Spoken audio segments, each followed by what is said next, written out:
Salam alaikum. My name is Darius, and this is The World That Was. This week, I'll be taking a look at another medieval Syrian dish. This time, a simple baked chicken in a pistachio sauce. It's a very sweet yet also savoury take on a staple of Near Eastern cuisine at the time. As with a few other recipes like this, many thanks to Charles Perry's translations from the original Arabic textbooks. In any case, let's now take a look at The World That Was. To begin with, we need to prepare our chicken. Do this by cutting your cuts of meat with a knife, before seasoning all over with equal amounts of salt, pepper, ground cumin, and ground coriander. The original recipe doesn't actually make note of any spices to be used, but we can infer from elsewhere in the cookbook that cumin and coriander, as well as salt and pepper, would have formed the core seasonings for medieval Syrian cuisine. So, season this as liberally as you want. Place your chicken onto a lightly greased pan, and place this into the center of an oven preheated to about 180 degrees Celsius for about 20 minutes.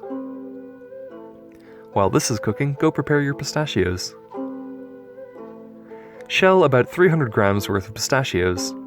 This will, of course, result in a significantly lighter amount of shelled nuts, but this is more than enough for about 2 or 3 portions worth of meat. In any case, when they've been shelled, go crush them into a fine powder in a mortar and pestle. Try and aim for a very fine sandy texture. When these nuts have been ground up, toss them into a pot along with a tablespoon or 2 of honey, as well as a small splash of water if everything looks too dry and is sticking together a bit too much. Put everything over a medium heat and let it cook away until the honey softens and starts to bubble around the edge. Keep it stirring so the honey doesn't burn onto the bottom of the pot. This should only take about 15 minutes to cook.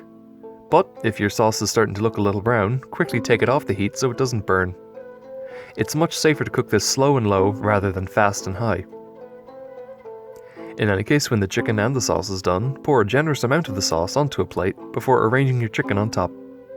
Garnish with a few whole pistachios and a few sprigs of parsley and dig in. The finished dish is a succulent and sweet meal, with a wonderful floral sensation from the spices. The original recipe actually claims that the chicken should be cooked within the sauce itself. This can, of course, be done today, but you'd probably need more sauce than I made here. If you did this, it'd result in a tender cut of meat that it was lightly stewed, and the seasoning on top of the chicken leaching out into the pistachio and honey sauce. I opted to prepare these separately, as it was far more sanitary to do this on the day.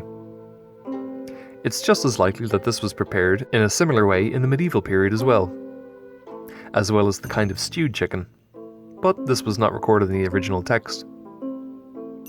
Poultry would have been a staple meat product in the region in antiquity, as food birds like these could have been kept in a very small area and would provide a regular source of protein in the form of eggs and chickens themselves, while consuming a small amount of food themselves, in comparison to a goat or a cow. As such, this is why we have so many recipes recorded for chicken dishes in this time period. In any case, I hope you all enjoyed this quick look at the world that was. If you like what you saw, please consider leaving a like on this video, or possibly even subscribing to my channel for some more ancient recipes. If you'd like to support me directly, there's a link to my Patreon in the video description. Thanks again for watching.